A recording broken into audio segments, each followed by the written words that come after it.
take a look at just this year, which is, apparently the bear market, which, by the way, we don't think it's really quite a bear market in comparison to, say, 4 years ago. The number of companies that have entered the metaverse, right, from big banks like HSBC and Standard Chartered or DBS, for instance, or insurance companies even, financial institutions, and of course the fashion brands.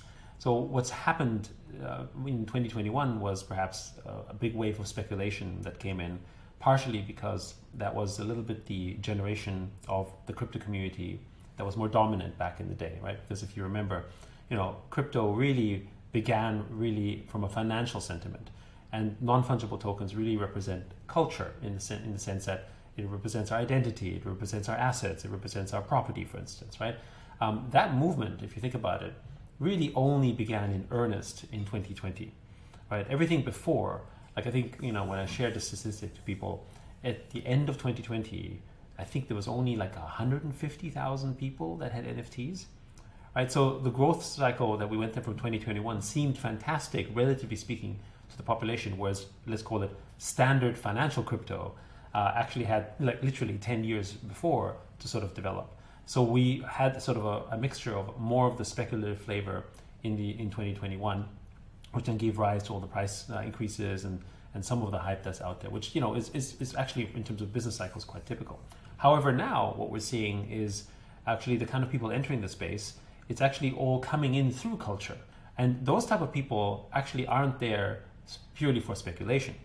They're actually there for utility. They want to join the community. They want to enjoy the metaverse. They want to play games. They want to do all these things.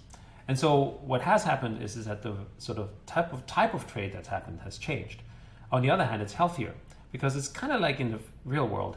You don't buy a car so you can sell it tomorrow, nor do you buy your shoes so you can flip it tomorrow, right? You buy your shoes so you can wear it and use it and enjoy it and show it to friends, which is how most of us actually interact, right?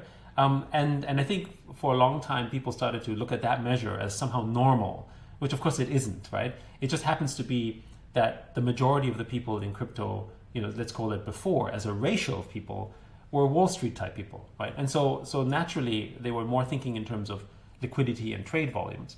And now basically it's people who are playing games and so on. And then if you also look at the amount of money that's being invested by VCs that have never entered the world of blockchain before. I mean, GameFi or Metaverse as a category, particularly open Metaverse, I think, just this quarter alone has received like $1.8 billion in funding.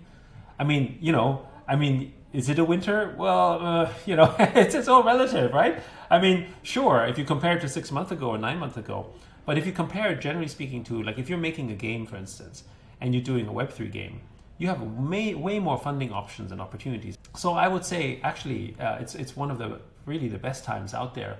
And also, I think it removes a lot of the noise that's there, right? So I think I'm very positive about it. Of course, I would say that, but you just have to take a look at, follow the money, follow the talent, follow the brands. When people, for instance, launch products and sell stuff on the sandbox, they're generating revenue, right? And the metrics in the metaverse are now not just, how much are you trading, but what are the employment like? How many people are being actively engaged in an economic capacity, right? All of that's basically sort of developing in really exciting ways. So I think we're sort of setting the framework for, potentially a very strong 2023. We've always been talking about interoperability, right? That's sort of one of our core values. And we've also always been talking about multi-chain, and therefore, by definition, it also means that it has to be multi-multiverse, or so multi-metaverse, as it were. And we believe that to be very much the case today, and even more so in the future, because the construct of how we think of the metaverse is like an economy of a city or a nation or a village, for instance. And just like we don't have, one mega city in the world where we all live, we have thousands and thousands of them. We think the same will happen with the metaverse. It just makes sense, because the metaverse is our social identity. It's where we exist. It's where we like to be. And in this case, we can choose to be in places we prefer to be because of the virtual construct, because we don't have passports and we don't have national borders. And so we construct these realities around us. Now with the metaverse, we can just expand them to larger groups of people that have a similar shared reality, but not just one shared reality, but basically, maybe 10, 20, 30. But then you extrapolate that at the size of millions, right? It's how we also think of today when you ask a person, what's your favorite place to live in? Maybe before it used to be where you were born. But today it's like, well, I like to maybe live in Japan, but I also love Hong Kong and I kind of like Singapore, right? I mean, this idea that we can basically be kind of a sort of a citizen of everywhere is much more entrenched than it was before. And I think the metaverse is just a natural extension to that. So where we think this is going to go is in the same way that there's going to be many metaverses. There's going to have to be more and more sort of, in this case, interoperability between the chains. And we can also see today that the kind of chains that have decided on a less interoperable approach have actually become smaller, if you think about it, right? They haven't really sort of they haven't really managed to sort of expand beyond. Everyone now talks about interoperability because they realize that without interoperability they can't grow, right? It's a little bit like, as a nation state, if you're not part of the WTO, you can't grow either, right? You have to be able to trade items between each other and basically share value and expand the market overall. So I think that's, but 4 years ago, there was still a little bit of sort of this attempt to be the chain. If you remember, the narrative years ago was Ethereum killer, right? And now I think nobody talks about being Ethereum killer. Everyone talks about plugging into Ethereum, for instance, right? So it's a completely different thing, which we always thought would happen, but basically is where it's moved. And I actually think that's healthier, because also by plugging into each other, i.e. interoperability, which all chains can do, or whether it's through bridges or whether it's through wallet integrations or whichever, actually what it'll do is it'll compound network effects even deeper. And so what we know about this is that when you have the network effects compound on each other, then basically you have massive growth. The challenge we had before was that when all the chains were trying to build in isolated fashions, or in Web 2, for instance, where the gaming companies were building in their walled gardens, or the social media platforms were building in their walled gardens, actually you didn't allow for the network effects to accrue externally, which meant that you could only build them from within. And if you happen to have most of the network effect, then you win.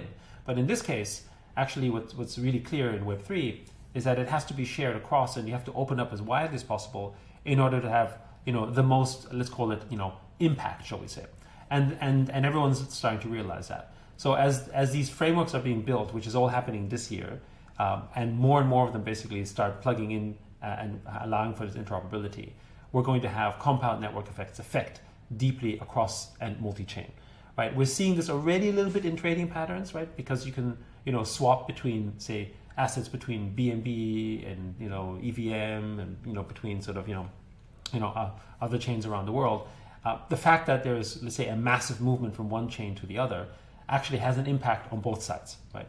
Which basically then actually, again, is sort of a primitive demonstration of the benefit and the effect that the network effect has when we have cross-chain activity. I think that the gaming will actually, I think, really accelerate even more than it has this year, which has already been quite dominant. And the reason why, is because the quality of the games that are coming out right now, a good game takes a few years to build, right? And so the games that have started to build last year are starting to emerge and come out. So one of the earliest of those games is actually one of our own Phantom Galaxies, for instance. If you take a look, right, it's AAA quality, and then there's life beyond. But there's a whole swath in our portfolio. We have over 380 companies we've invested in. Almost a third of them are basically sort of in the game space, and the quality of these games are really outstanding. So meaning that we're going to basically see a big wave of high quality games that are emerging in the market, which will basically, I think, bring along more mass adoption. So that will basically come into full effect, I think, somewhere in 23, maybe spilling over 24.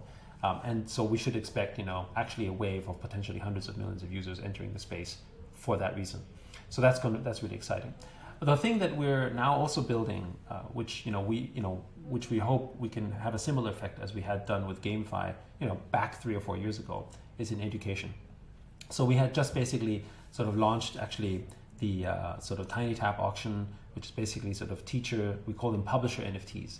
And really what we're doing is we're turning sort of the publishing model upside down, where you can now be a co-publisher together with the teacher, who is the creator, to create content that can then be sold on TinyTap and other platforms. And this is a way where teachers have currently been making, let's call it a side income of maybe a couple $1,000s a year. But with what you can now do with digital property, which is sort of a big part of our mission, is you can now create through the effect of property rights, capital formation. That actually, to me, is a real exciting model, where not just, I mean, this will affect not just teachers, obviously, but I think why it's exciting for teachers is because they're probably one of the largest, if not the largest content creators in the world, but they don't have an avenue, an outlet in which their content can be fairly valued. If you can get that kind of money into it, actually, I think that would be an incredible outcome for society. So we're excited about that. But it's probably one of our more more far-fetched attempts, shall we say? But we're very hopeful. Today already, the auction is sort of beginning to get to quite good prices, which is life-changing money for the teachers. And so we're hoping to bring more attention to that as perhaps the next trend. But non-fungible tokens, as in digital property, is going to be in all parts of our life. So I also expect to see a lot more crossovers in the physical world.